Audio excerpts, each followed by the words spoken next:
Nous sommes ici dans une association qui est maintenant centenaire cette année. Cette année, nous avons eu 100 ans.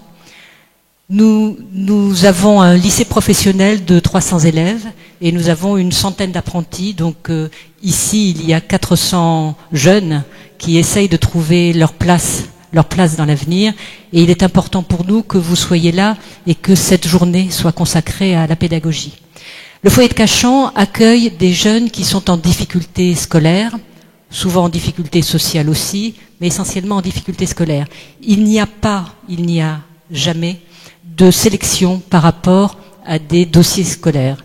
Il y a la seule sélection qui existe, c'est la motivation. C'est-à-dire que nous demandons à nos élèves d'être d'abord intéressés par leur avenir avant de se poser la question de savoir s'ils ont la capacité de se prendre en main.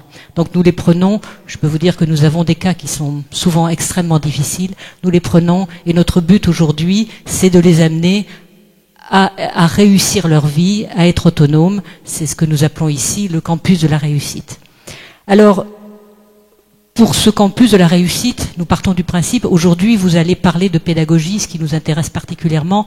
Nous estimons qu'il y a 4 points essentiels qui permettent à un jeune d'arriver à s'en sortir et d'arriver à se remettre sur le chemin de la réussite. Le premier, c'est que nous avons une conviction, c'est que ces jeunes ont besoin d'un parcours de type professionnel. Je sais qu'en France c'est compliqué le professionnel, nous estimons qu'effectivement ce sont des jeunes qui ont besoin d'un projet relativement précis, qui ont besoin de concret. Donc le professionnel pour nous est une très forte conviction. La deuxième, c'est que le temps d'un jeune, finalement, c'est bien entendu des cours, mais c'est aussi le périscolaire, tout ce qu'il y a autour.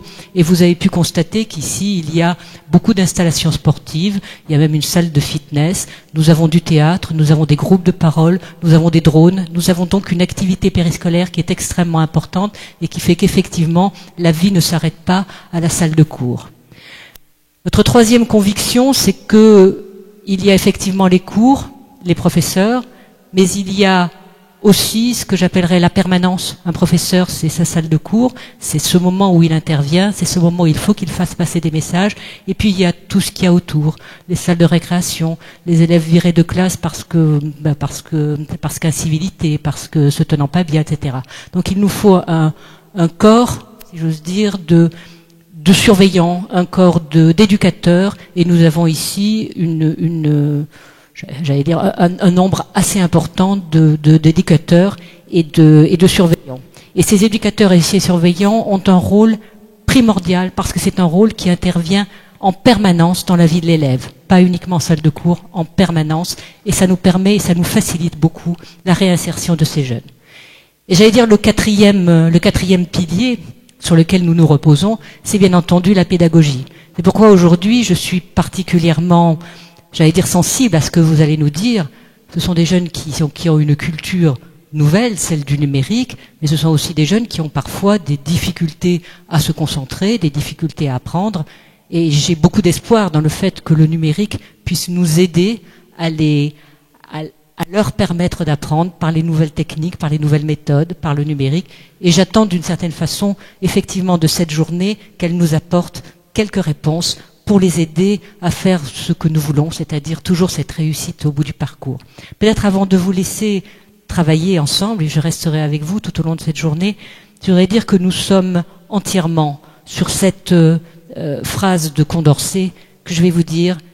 Aujourd'hui, nous souhaitons que ces jeunes puissent devenir autonomes et à terme éducateurs de soi-même. Voilà, c'est ce que je souhaite à nos jeunes et je souhaite que vous nous apportiez aussi des réponses que nous attendons pour ce décrochage qui est une plaie en France, qui est probablement une plaie pas uniquement en France, mais sur lequel je souhaiterais que nous puissions effectivement combattre ensemble. Merci.